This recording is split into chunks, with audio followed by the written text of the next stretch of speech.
চলতেছে। কোরআন হাদিসের ব্যাখ্যা উনি লেখা শুরু করে দিলেন। অত্যাধুনিক কিতাব দেখেন না, যেহেতু পীরের নিষেধ, কিতাব লেখা যাবে না, কিতাব দেখা যাবে না, কিতাব পড়া যাবে না।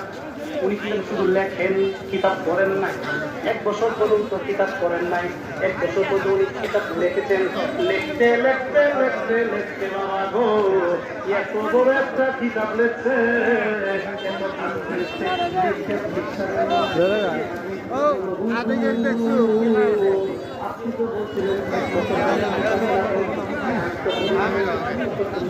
বাড়ি যাবে আমাদের